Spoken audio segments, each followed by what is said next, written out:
10 అంశాలను తెలంగాణ రాజ్యాధికార party take over చేస్తూ ఉంది. సో ఈ కార్యక్రమాన్ని దాదాపు 1:45 పాటు మా రాష్ట్ర కార్యవర్గ సమావేశం జరిగింది. ఇప్పటి వరకు తెలంగాణ రాష్ట్రంలో పార్టీ ఆవిర్భావం అనేటువంటి అంశమే కానీ ఈ పార్టీ కామన్ మినిమంగా ఏం చేయబోతా ఉంది ప్రజలకు అనేది 10 పాయింట్ల ద్వారా వరంగల్ డిక్లరేషన్లో గౌరవ మీడియా ముందు ఉంచుతున్నాం.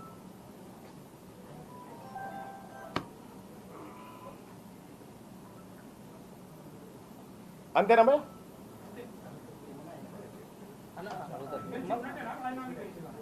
ఎమ్మెల్సీ ఇప్పుడు చాలా మంది ఆ బీఆర్ఎస్లో గెలిచి కాంగ్రెస్లో చేరారు కదా, వాళ్ళ దాన్ని అయిన తర్వాత నా దానికి వద్దామని చూస్తాను. నాకు నైతికత ఉంది కాబట్టి కాంగ్రెస్ పార్టీ నుంచి నేను వెళ్ళి రాలే, కాంగ్రెస్ పార్టీ నుంచి నన్ను నిలగొట్టారు.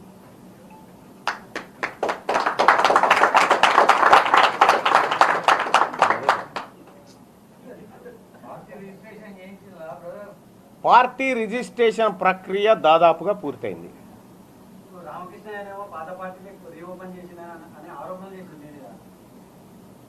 ఆయన ఎవరు?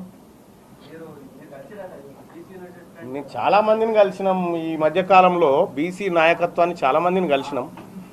బహుశా మా వ్యూహంలో భాగంగా మేము అన్ని అడుగులు వేసుకుంటూ వచ్చినాం. సో అట్లాంటిది ఏమన్నా ఉంటే మీరు ఆ కోణంలో పరిశీలించండి దాన్ని.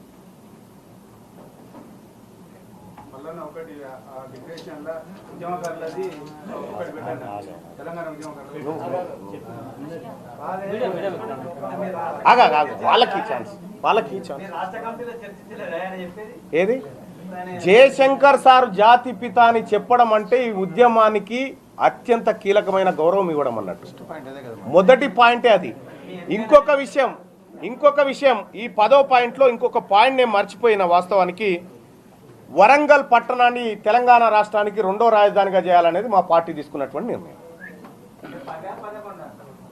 10 అయితే ఇందులో ప్రైవేటు రంగంలో రిజర్వేషన్లతో పాటు విద్యా వైద్యం జనాభా దామాష ప్రకారం అనేది ఒకటే పాయింట్. అది 2 కలిపి మొత్తం అంతా 10% పైన కాంగ్రెస్ పార్టీ సీరియస్ గా లేదు అనేది ఒక చర్చ సీరియస్ గా జరుగుతుంది. అది కావాల్సింది ఇప్పుడు 50% అని గతంలో ఉన్నదాన్ని ఆయన 10% పెంచి ఈబీసీ అని తీసుకొచ్చింది 23 ఎన్నికల ముందు మోడీ. ఇప్పుడు అది 50 దాటి 60 పోయింది. ఈ క్రమంలో బీసీలు కూడా కావాలంటే పార్లమెంట్ చేయాలి వ్యవస్థ. అంటే మనకి ఇక్కడ ఒక ఆప్షన్ ఏముందంటే, దయచేసి మీడియా గమనించాల్సినటువంటి అంశము, మంచి పాయింట్ కూడా, 10% ఈడబ్ల్యూఎస్ కోటా కింద తీసుకురావడం వల్ల Indira Sawhney versus Union of India కేసును మనం క్రాస్ చేస్తూ ఉన్నాం. మనకి ఏదైతే సుప్రీంకోర్టు విధించినటువంటి 50% రిజర్వేషన్ లిమిట్ ఉందో దాన్ని క్రాస్ చేస్తూ ఉన్నాం అనేటువంటి మాట మీరు చెప్పినారు. సో ఇక్కడ ఈ తెలంగాణ ప్రభుత్వం ఏం చెప్తా ఉంది? లోకల్ బాడీ ఎన్నికల్లో క్రాస్ కాలే, విద్యా ఉద్యోగాల కాడ క్రాస్ అయింది. అది ఈ విద్యా ఉద్యోగాల కాడ క్రాస్ చేయమని మేము కూడా చెప్తా ఉన్నాం. ఈ సాహసం ప్రభుత్వం చేయదు.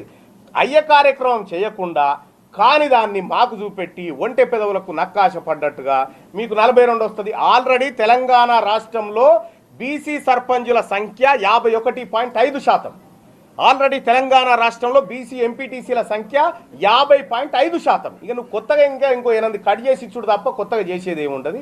నువ్వు ఇవ్వాల్సింది మాకు విద్యా ఉద్యోగాలలో తక్షణమే నువ్వు చెప్పిన 42 ఏదో అంటున్నావు కదా, అది ఇంప్లిమెంట్ చేయి.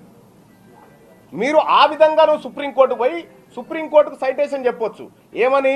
ఈడబ్ల్యూఎస్ కోటా ద్వారా 50% క్రాస్ అయిపోయినాం కాబట్టి దీన్ని కన్సిడర్ చేయండి అని చెప్పడానికి మన కాడ ఉంది. నువ్వు అది పోకుండా ఈ లోకల్ బాడీ ఎన్నికల రిజర్వేషన్కి పోతా ఉన్నావు. లోకల్ బాడీ ఎన్నికల్లో రిజర్వేషన్ల విషయంలో ఆల్రెడీ వీ క్రాస్డ్ 50% అబోవ్. కాబట్టి ఇది ఒక రకమైనటువంటి డ్రామా. దీన్ని కూడా పరిశీలిస్తా ఉన్నాం. నెక్స్ట్ రాబోయే రోజుల్లో పార్టీ కలిసిపోదాం అనుకునే వాళ్ళతో కలిసిపోయే అవకాశాలు ఉన్నాయి. అది ఇప్పుడు కాంగ్రెస్ పార్టీని మా దాంట్లో విలీనం చేస్తామన్నా ఒప్పుకుంటాం, మాకేం ఇబ్బంది లేదు. కాకపోతే నేనేమంటున్నా భయ్యా, మాతోని కలిసి రావాలంటే మా నైతికత ఉండాలి, మా భావసారూప్యత ఉండి మా పార్టీతో కలిసి వచ్చి అయ్యా మీరు చేస్తుంది మంచి పని అని చెప్పి ఆ పార్టీలు భావిస్తే మాతో కలిసి నడుస్తా అంటే మాకే ఇబ్బంది లేదు. మా అంతిమ లక్ష్యం ఏ వర్గాలకైతే అధికారం దూరమైందో ఆ వర్గాలకు సముచితమైనటువంటి న్యాయం చేస్తూ అందరినీ సమాన స్థాయికి తీసుకురావడం.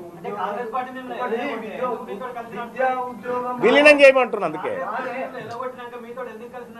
నేనేమంటున్నా, కాంగ్రెస్ పార్టీ రేవంత్ రెడ్డి గారిది కాదు, లేకపోతే మహేష్ కుమార్ గౌడ్ గారిది కాదు. కాంగ్రెస్ పార్టీకి అధిష్టానం ఢిల్లీలో ఉంటుంది. ఒకవేళ అయ్యా వీళ్ళు మమ్మల్ని మోసం చేసిరు, ఈ రేవంత్ రెడ్డి గారు జానారెడ్డి గారు మోసం చేసిరు, మీరు చేసిందే కరెక్ట్ అయ్యా, మీ వెంటనే నడుస్తాను తీయని వాళ్ళు వస్తే మేమేం చేస్తాం అంటున్నా. లోకల్ బాడీలో నైతికత లేదు కాంగ్రెస్ పార్టీకి అని మీరు చెప్తున్నారు. 100%. విద్యా ఉద్యోగాలల్లో మళ్ళీ వాళ్ళు కలిసి చెప్తే మేము తీసుకుంటాం అన్నాడు ఎక్కడిది అంటే నేను